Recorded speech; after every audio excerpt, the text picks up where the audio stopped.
اور جنت البقیع کے اندر مقام عطا ہوا. ان کے خلیفہ حاجی دوست خان قندھاری رحمۃ اللہ علیہ ہیں. موسیٰ زائی میں آئے, ہندو تحصیلدار نے کہا بابا جی چلے جائیے. کہنے لگے شیخ صاحب میں جانے کے لیے نہیں آیا, بیٹھنے کے لیے آیا. شیخ صاحب کا لفظ سن کر بڑی تکلیف ہوئی. کہنے لگے بابا اٹھتے ہو یا نہیں؟ کہنے لگے میں نہیں اٹھنے والا, گھوڑے پر سوار تھا. کہنے لگے میں اٹھاتا ہوں. حاجی صاحب نے نظر ڈالی, نظر ڈالتے ہی گھوڑے سے نیچے گرا, تڑپنا شروع کر دیا اور بے جان ہو گیا, بے حال ہو گیا. اٹھا کر لے گئے ہندو. تھوڑی دیر کے بعد جب ہوش آیا تو کہنے لگا بابا کی خدمت میں لے چلو. دوستو آیا, خدمت میں آ کر کہنے لگا مجھے وہ کلمہ پڑھا دیجیے جس کی نظر آپ نے میرے چہرے پر اوپر ڈالی تھی. لیکن 3 میری شرطیں بھی ہیں ساتھ, 3 درخواستیں ہیں میری. درخواستیں یہ ہیں کہ میرے جانے سے پہلے میری بیوی بھی مسلمان ہو جائے, اور میرے پاس جو اسٹیٹس ہے تحصیلدار کا, اندازہ کیجئے یہ کس وقت کی بات ہے, 1870 کے 1800 جو ہے وہ 62 کی بات ہے. 1862 کا تحصیلدار میرا یہ اسٹیٹس دائرہ ہو.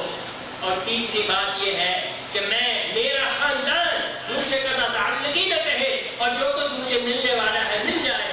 فرمائے یہ سب کچھ ہو جائے گا. دیکھیے یہ اللہ والوں کی نظر ہوتی ہے.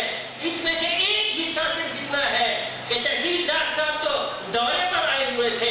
رات کو بیوی کے پیٹ میں درد ہوا. کسی نے کہا بیوی کلمہ پڑھ لا الہ الا اللہ.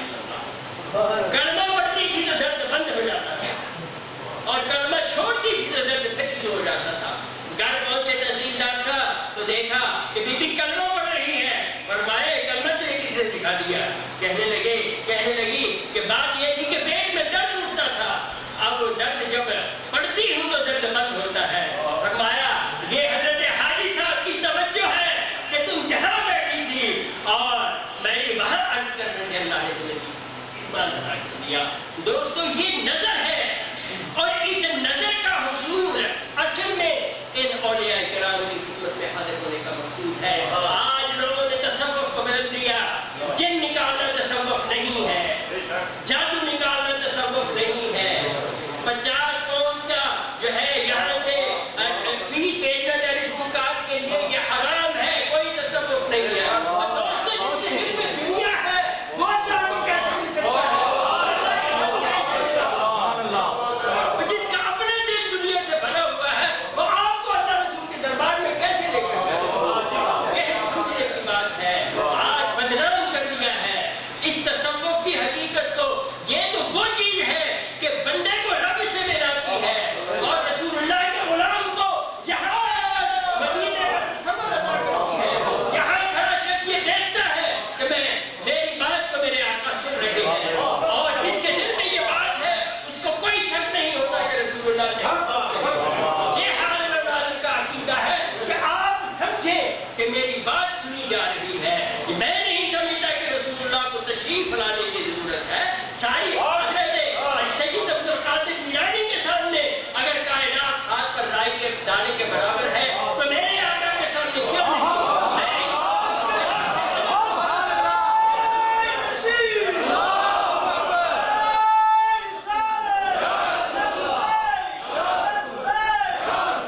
ان کے سامنے تو ساری کائنات کھلی ہوئی ہے. ہم ان کے خدام اور غلام ہیں, وہ کیوں تشریف لائیں گے؟ ہم غلام ان کی خدمت میں حاضر ہوں گے. اس لیے میں عرض کر رہا ہوں تو میرے آقا میری بات کو سنیے. یہ سب باتیں کیسے حاصل ہوں گی؟ ان اولیاء کی دست بوسی سے حاصل ہوگی. اور وہ اللہ کا ولی جس کے چہرے کو دیکھ کر ہم جس کی خدمت میں بیٹھ کر آپ کا تعلق اللہ سے پاک ہو جاتا ہے, آپ کی نماز میں سجدے میں حلاوت بن جاتی ہے, آپ کا رجوع اللہ مضبوط ہو جاتا ہے, آپ کی سنت اتباع کا جذبہ بڑھ جاتا ہے. اس کی خدمت کو اپنے لیے جو ہے وہ زندگی کی سب سے بڑی متاع سمجھیے. اور اگر اس کے علاوہ کوئی دعوے دار ہے اور وہ آپ کو دنیا کی طرف لے کر جا رہا ہے تو وہ شخص جو ہے آپ خود بھی گمراہ ہے, آپ کو بھی گمراہ کرے گا.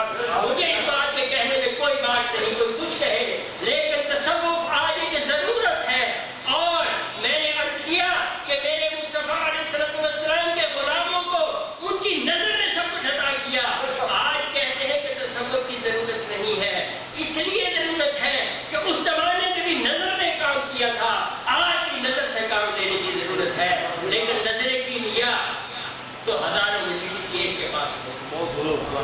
جس نے اپنی تربیت کی ہے، جس نے تربیت کے لیے یہ حاصل کیا ہے.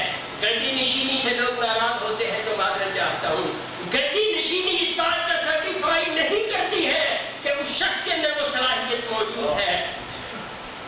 سرٹیفکیٹ اس سے ملے گا کہ ان کے اندر ذاتی صلاحیت کتنی ہے، انہوں نے کتنا تزکیہ اور تصفیہ کے عمل سے گزر کر اپنے قلب کو صاف کیا ہے، انابت اللہ پیدا کی ہے، رجوع اللہ پیدا کیا ہے، رسول اللہ علیہ السلام کے ساتھ کتنی نسبت کو مضبوط کیا ہے.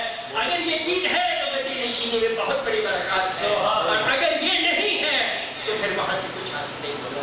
ہم نے دیکھا کہ آپ دنیا سے چلے جاتے ہیں تو بھائی آپس میں لڑتے ہیں. دوستو شرم کی بات ہے کہ شیخ دنیا کو اللہ اللہ سکھاتے چلے گئے اور بچے جو ہیں وہ سامنے ان کی جگہ پر بیٹھے ہیں، اور ایک ان کے مریدین میں سے اگر ایک دوسرے بھائی کے پاس چلا جاتا ہے تو ناراض ہے.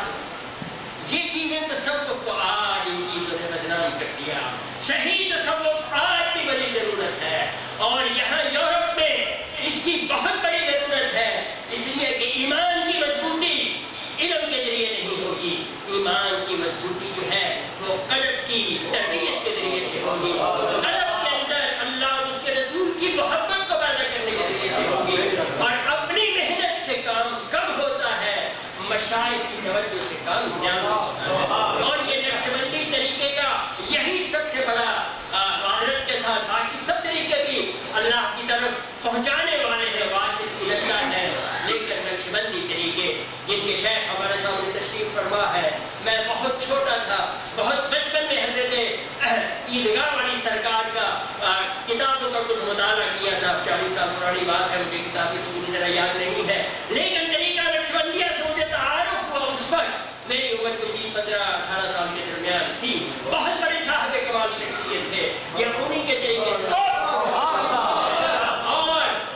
ان کے نظر کے اندر یہ کیفیت موجود ہوتی ہے کہ ذکر اسم ذات کو القاء کر کے قلوب کو کھول دیتے ہیں، آنکھ کھل جاتی ہے. پھر وہ آنکھ کے کھل جانے کے بعد جیسے بیج لگا دیا جاتا ہے، پھر اس کی برابری کرنا پڑتی ہے. اسی طرح سے مریدین کو اس بیج کی برابری کے لیے محنت کرنا پڑتی ہے.